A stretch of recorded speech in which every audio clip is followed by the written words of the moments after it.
G'day everyone, it's James Davis from the Pax8 Academy again down here in APAC, and this time I've got Mel, our new head of legal for Pax8 in APAC. How you going, Mel? Hello, James. I'm doing so well. How are you? Oh, I'm doing not too bad down here in tropical Hobart. So where are you based in this wide world?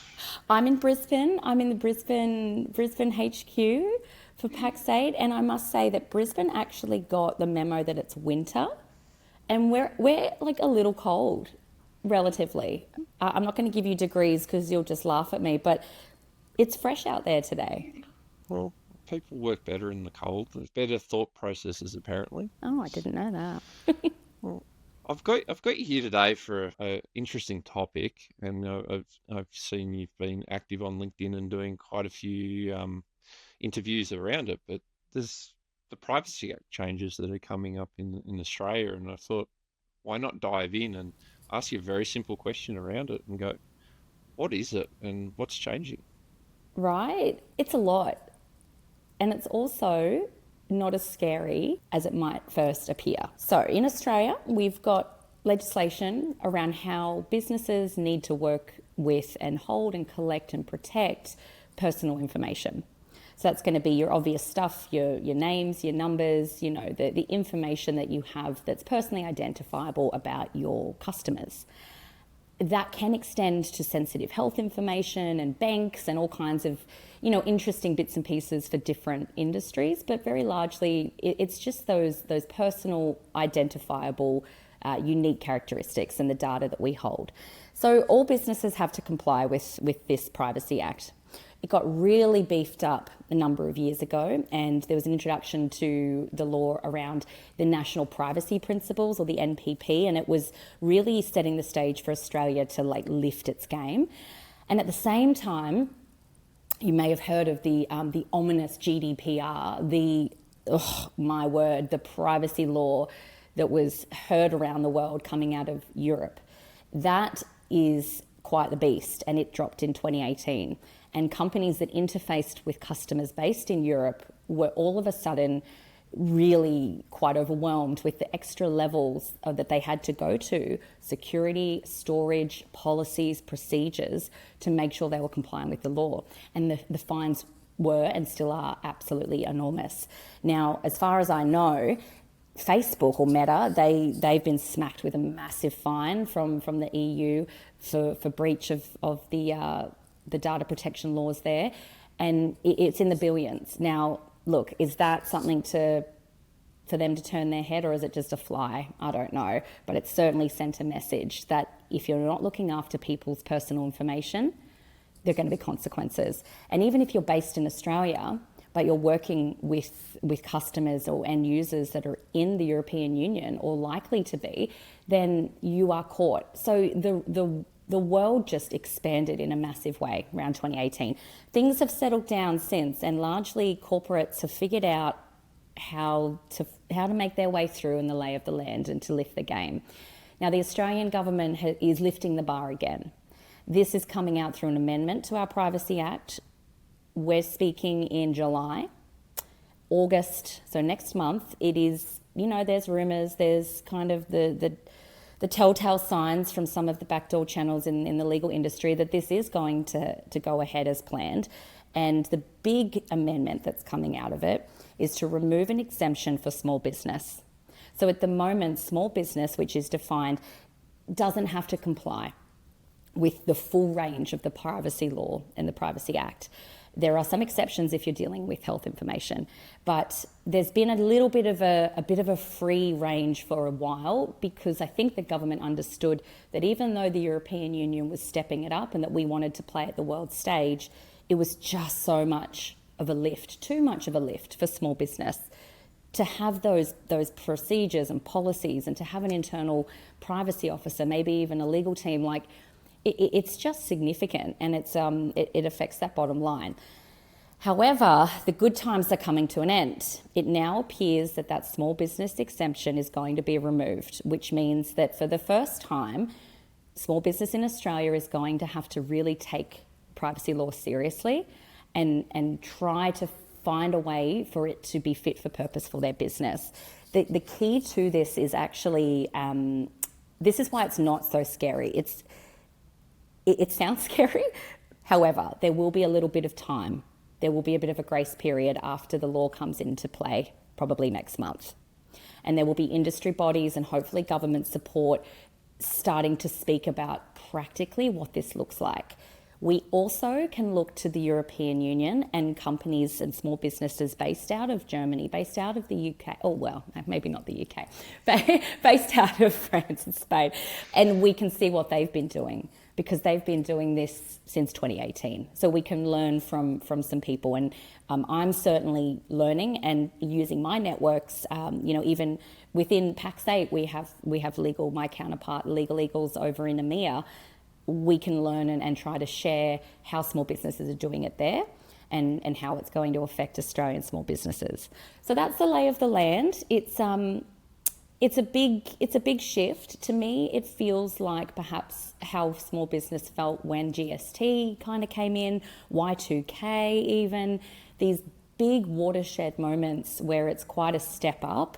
And we get through it. We figure it out, and once we get the right industry knowledge and government support filtering down, I don't think that it's going to be as scary as it might first appear. However, we're going to have to have a look at it.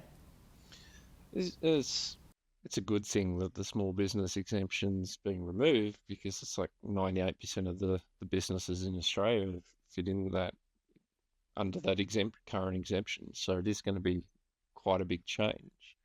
And so it's not going to just affect our partners, because most of them hold a lot of private data, but we're in a position that we need to help our clients, because a lot of this data is sitting in technology. We all know that we're responsible for anything that's plugged in the wall, and this is probably something that we haven't really looked at before around even data governance practices, let alone this sort of sensitivity. So I'm curious, like you mentioned, a lot of the high level, corporates that have worked out how to manage it, and privacy officers and things like that. From what the Privacy Act is now and the potential changes, what really should the partners be thinking about in terms from the technology perspective and how they're engaging their clients? Like, where should they get started with the sort of Privacy Act things that they've probably never looked at? What I would do is spend some time doing a bit of a data map. So looking at the systems that you currently use that hold or store or collect personal information. So if you're using some lead generation tool, or you've got something that comes in that is collecting potential leads, name and mobile number, then just mapping that out. Okay, and then what system does that speak to? Okay, so then it goes over here and it's in my CRM, or it might even just be on my desktop in a Google Sheet. That's okay as well. And then does this speak to my billing software? What's in there that's personal information? And then is that speaking to my email kind of server when I'm emailing out? And hey, Pax8's actually logging into this system as well, and just getting a bit of a map so you can see the boundaries of how personal information is coming to you, and then kind of where it goes to and from as well. And that's going to give you a really nice sense of, I think if it was me, it's going to give a sense of, okay, this is containable. And then really noting what those areas of personal information are, and highlighting anything that's sensitive.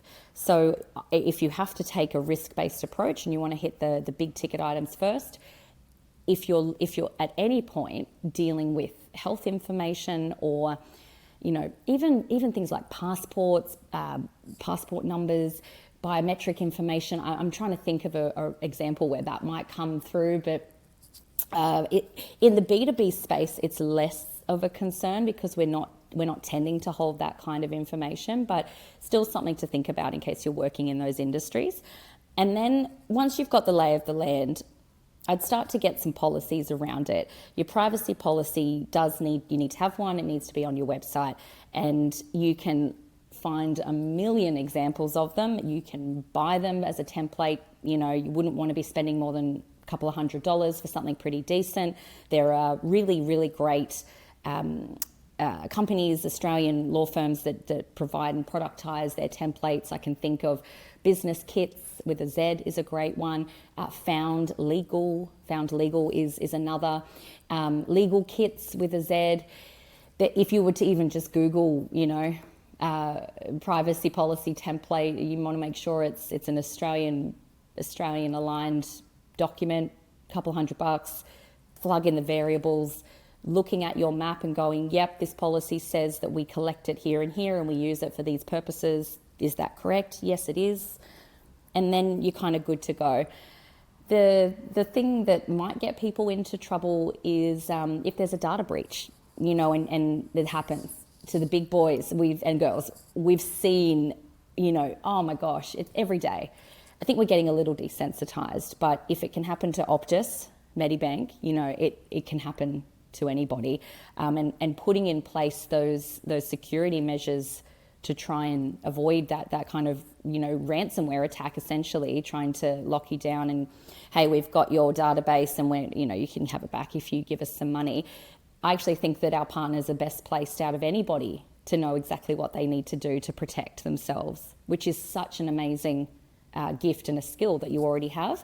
So applying best practice to your own internal operations, as you would suggest to an end user and a customer, is an obvious one. And then you're setting yourself up for success and no easy, kind of easy hacks, I suppose, hopefully. And so you mentioned early on around like the fines. So with these Privacy Act changes and removing the exemption, does that mean if I just get breached that I'm immediately going to be fined? Yeah. No. You're going to be all right if you follow a couple of rules. You've got 30 days to notify Commissioner of a data breach. And there's this concept of a notifiable data breach. So it might not even meet that threshold. Not all of them do. And if it does, and you can kind of find out what that all looks like online, it's the Office of Information something Security, AIAC, OAIC, I don't know. We'll get the link. Privacy Commissioner in Australia. It's pretty well set out. That if it's a certain number of records, if it's a certain threshold is met, it's notifiable. You notify it, and then there's a process that is followed. And it's a little scary in the moment, but I've actually advised companies that have gone through it, and it's another process. It's, hey, regulator, look, we've got to let you know. Here's what happened. Here's how we're handling it. Here's what we're doing. And then that gets assigned a case number, and a case, it gets on someone's desk. And if you've complied with that 30-day notice period, you're probably going to be okay. They're going to want to see some remediation efforts. And if there's been any loss of money or damages to your end customer for whatever reason, maybe they were able to use credit card details and it's been quite a significant breach, then there might be some remediation that you're required to pay back or somehow, make good for what was happened there because of your inability to keep the data safe. But I think largely what we're seeing is that if business come with clean hands, they follow the rules as best that they can, they're trying their best with what they've got and genuinely showing that they're trying to learn and make good and doing what they can to fix things, you're probably not going to find yourself in a situation where you're facing, incredible penalties that are punitive.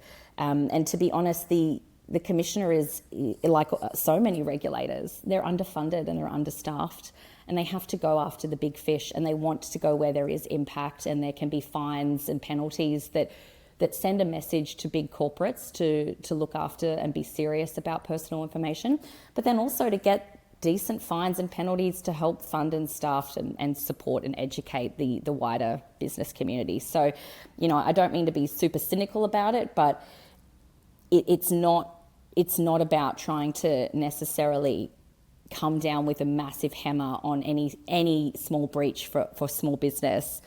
It's trying to, I think, take a little bit of a bang for your buck approach. And if you do happen to find yourself, in that situation, but you're trying your best and doing what you can and learning and you're showing that, I'd like to think that it's going to be it's going to be fairly well resolved. And you know what, if you can swing it, I would probably reach out to a privacy lawyer as well, and try and get someone to help you navigate that system. A couple of $1,000s could be worth it just to make sure that you're navigating and playing the game right. Mm. That's my 2 cents for what it's worth. And this is probably where people, what you just sort of explained around us taking actions towards trying to do the right thing. We probably all have heard the term reasonable steps in this. And is that what it means in the when it comes to the Privacy Act and what people are being held accountable, that those reasonable steps? And is there a sort of prescribed what's expected from reasonable steps, or is it all sort of open and vague? No, I think we've got pretty clear guidance about the concrete things that businesses have to have in place around protection, and your privacy policy that's explaining upfront and fairly clearly to your customers what you're taking from them and how you're using it, giving them the right to be forgotten so they can contact you and say, hey, you need to delete my records. I don't want you to know about me anymore. We've finished our business together, and that's that. And that you can actually go and do that, which is where the data mapping comes back into hand, because you know where that all might be and you can go and scrub that data. That's a pretty important one. And it's kind of you can either do it or you can't. So that's a pretty big one, to be able to respond to somebody's request. And I've seen them from time to time, and that's fair. Some people absolutely want to stay off the grid and remove themselves from databases. And the other piece where I find you might get into trouble is when you're spamming and breaching some marketing rules, that the interplay with the privacy laws around spam and not giving people the right to opt out to the marketing communications. That's a pretty clear, have you done it or haven't you? And I think that the best guidance is to have people actively opt in. Now, if salespeople don't love it when I give them that advice, and look, different jurisdictions in the region have it a little differently, and there's different modes of communication that have different rules if we want to get into the granular. But if you want to stay safe and clear, having people actively opt in to receive communications from you about marketing and interesting things you're doing, deals, specials, buy one, get one free, I'm not sure, whatever it might be, and opt in to the newsletter or to the communications is just, it's gold standard. If you don't want to quite limit yourself to marketing there, I would have a really clear opt-out button, and then actually going and making sure that they're opting out and they're not going to get any more email from you. Because again, I think people they have a bit of good grace with business if they know you, they've been working with you, you're getting emails, but then at some point it's like, it's too much, and you opt out. And if you still get the emails, that we've all had that feeling. My personal information is being disrespected and I'm getting angry. And that's where people might make complaints and you find yourself in trouble. So if you try to do the right thing, be respectful with people's information that they've given to you, you're going to, I think, largely find yourself, in a good situation. So some really good advice, and I just wanted to call out too, like you mentioned, understanding your different jurisdictions. Like we're obviously focusing on the Privacy Act changes in Australia, but all the countries in our region, Southeast Asia and ANZ, all have Privacy Acts. They're all going through changes, and they're all sort of leading the way, probably with the cyber legislation that's off the back of that. This is sort of leading that direction, right, based on this information. And you just mentioned there the whole anti-spam side, and so there's a lot of things going on in this space. How does someone like one of our partners, owner of an MSP or an SI, actually keep up with this stuff and understand it enough? It sounds to me like not just from we own a small business, so we need to know this stuff for ourselves, but how do we really keep up with this so that we're doing the right things with the clients and we elevate ourselves from that sort of just being someone that fiddles around with technology to actually we're being a business advisor with a technology lead and perspective. Oh, yeah, what a great question. My first thought was come along to the mission briefing in Sydney because we'll be talking about this with a couple of experts in the room. So there's a little plug, but but it is the truth, to be honest, connecting with your community and learning from your peers because you're all in the same we are all in the same boat together.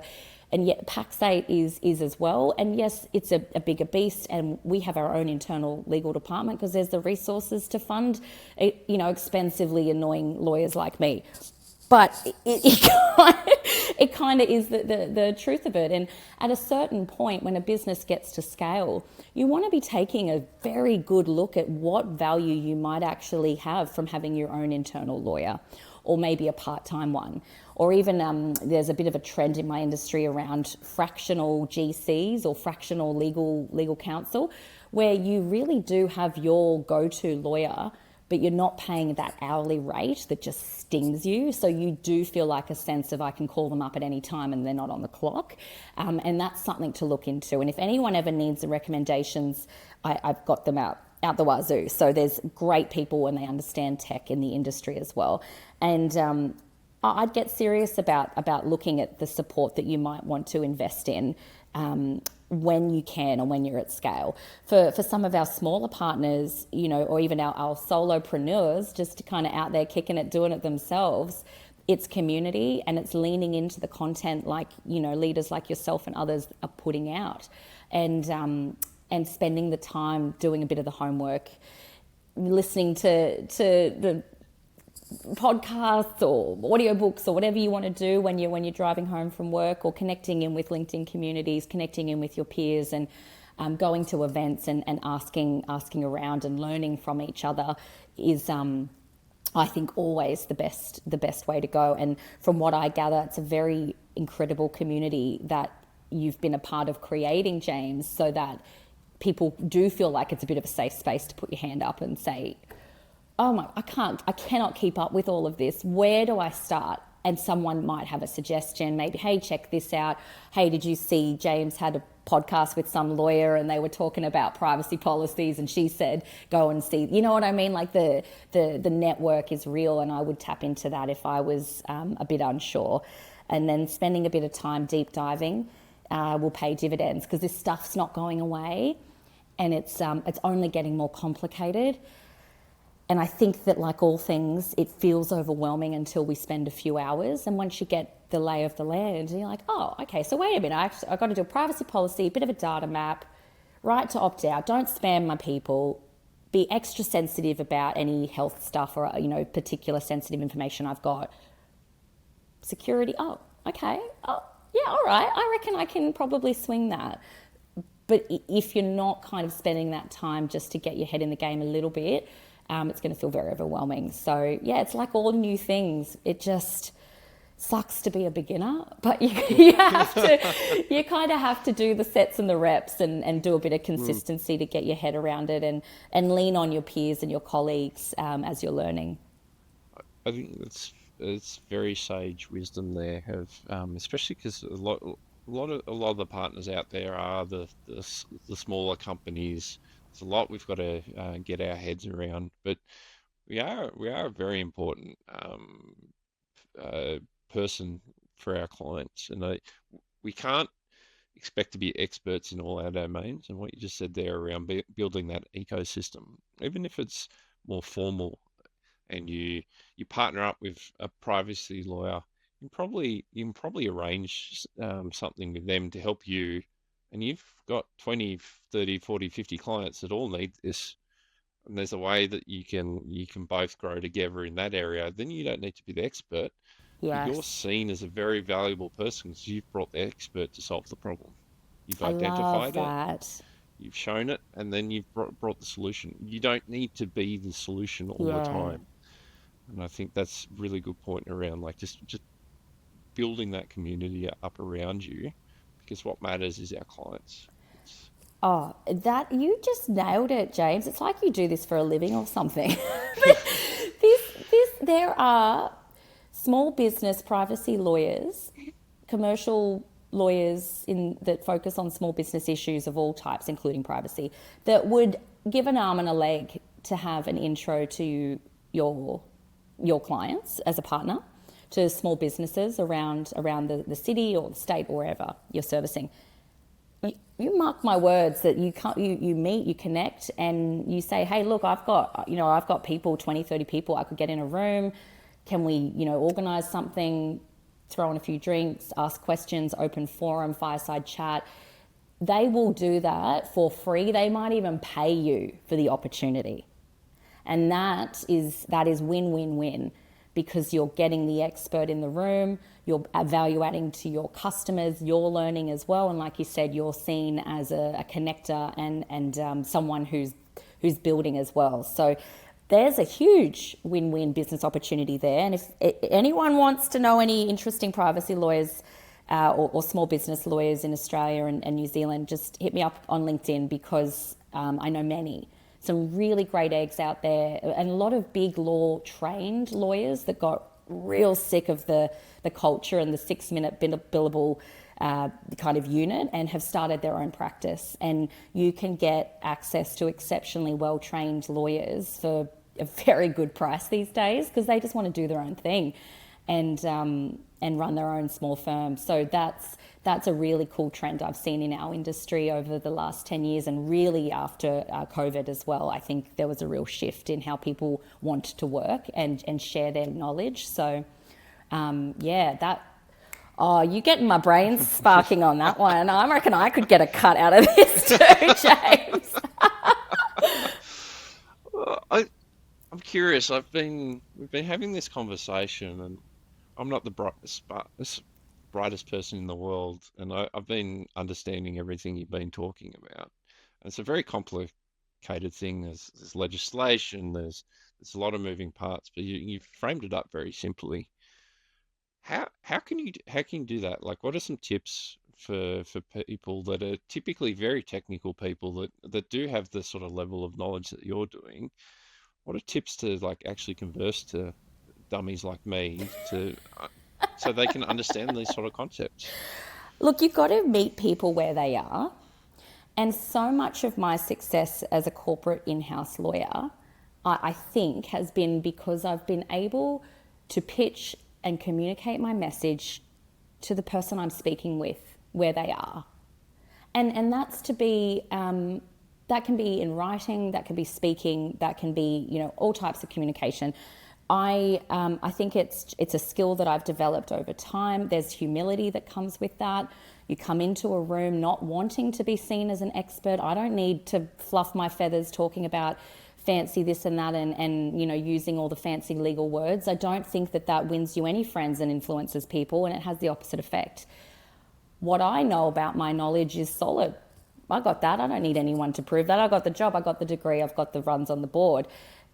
My skill and my value add in this role is to be able to translate complex ideas to people where they are, so that they can be, effective in their role, and doing it in a way that's not condescending or patronizing, and just genuinely having a conversation with someone. And I receive the good graces of my colleagues in reverse. A perfect example is our CFO, Dave Lee. That dude speaks in numbers, I speak in letters. We talk a different language, and when he's talking spreadsheets, I feel the monkey in my brain come out with the symbols, and it's like this. And I can't understand it. But he's very gracious with me, and he breaks it down. He says, okay, Mel, we're going to read this from top to bottom, and here's the story that the numbers are sharing. It doesn't come naturally to me, but he's very gracious in meeting me where I am, and we figure it out. But I think that there's a huge opportunity to be actually seen as an expert by not speaking like an expert.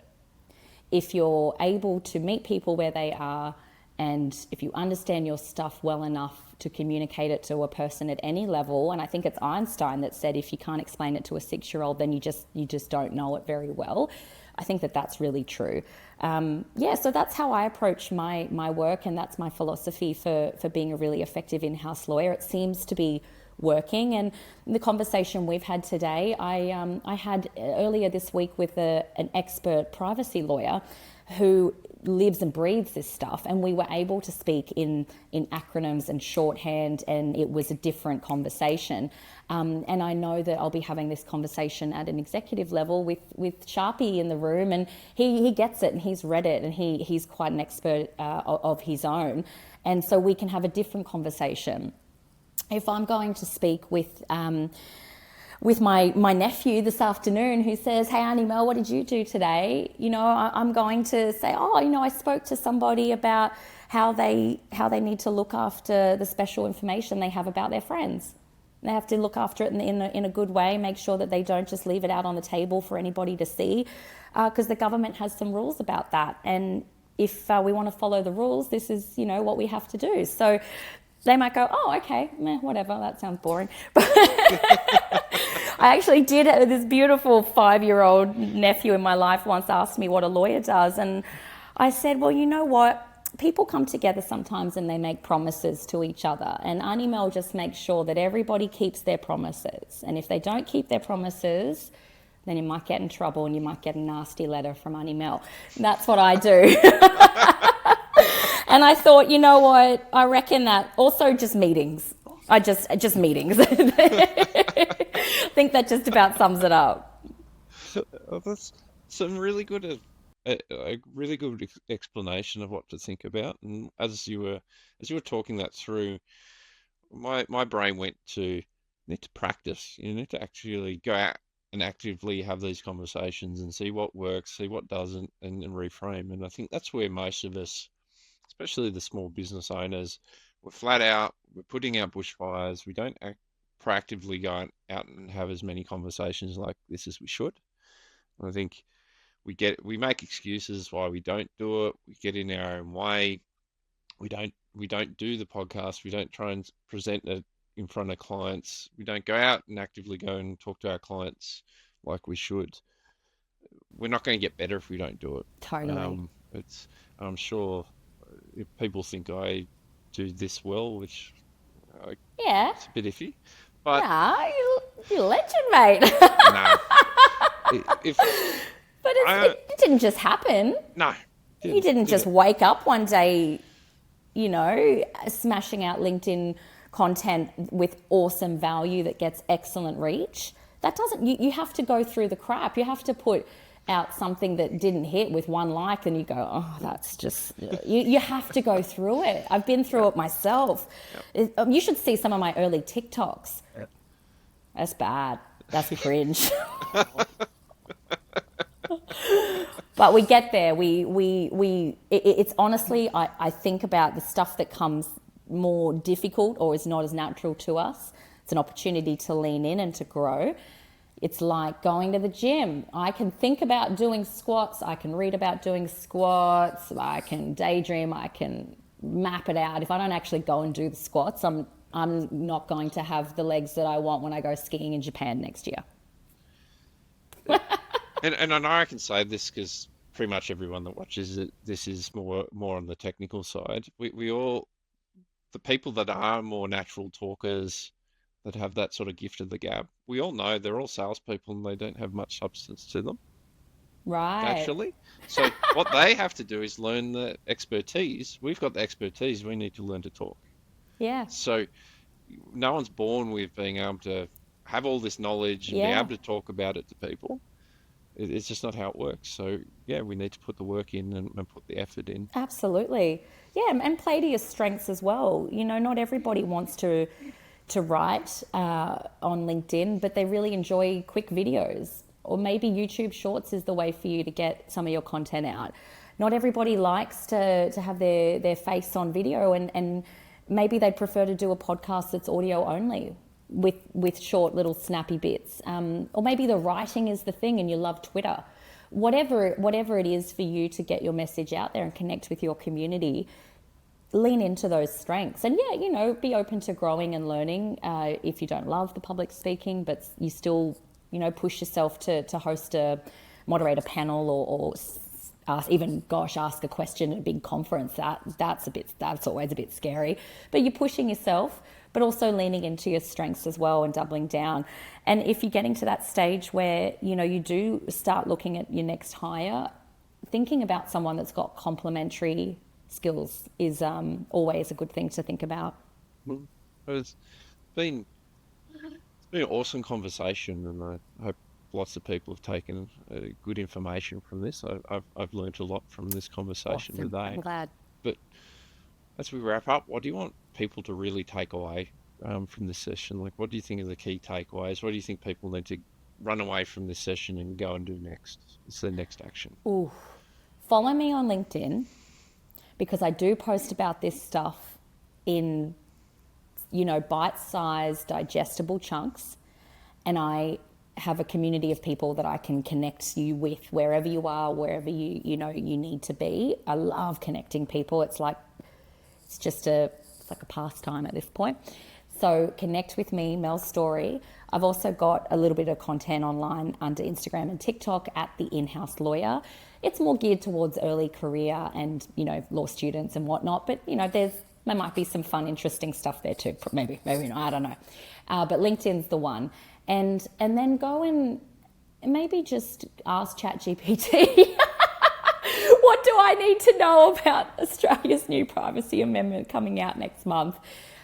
Please tell me in 250 words or less, and see what you get. And I'm not kidding. We've got these tools, and they're really useful, and they summarise really well.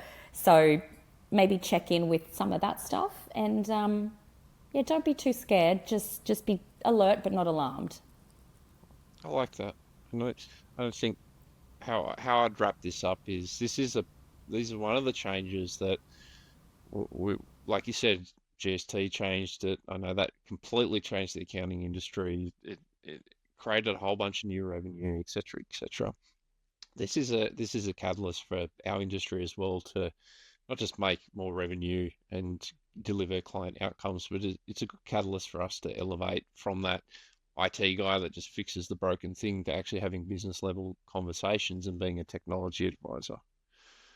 Being proactive and going out and meeting the clients and talking about the stuff is going to elevate our value. And that's especially critical as all our traditional offerings are commoditizing rapidly. It's a highly competitive market, and not a lot of people out there in the industry are actually actively elevating themselves. So yeah, you might, like we said, might not be good at talking about this stuff yet, but you just being out there and talking about it, even if it's not that great, still going to be better than not talking about it at all. Yeah, so true. So this is an awesome session, Mel. Thank you so much for Thank you for joining. having me. I'm so glad that we got to connect, and no one ever asked the lawyer to do anything, so I was thrilled. Yeah, well, that's the choice you made to become a lawyer. Can't be That is everyone's my favorite. cross to bear. But thank you for having me. It's awesome. I see what you're doing here and creating the content and being, you're a leader in this space and you're being the change that you want to see. You're actually putting your money where your mouth is, James. I just respect that. Keep doing Oh, what you're doing, my friend. thank you. I hope people take this and run with it. That's all. Nice. Well, thank you very much. We'll catch up again later. For sure. Thank you.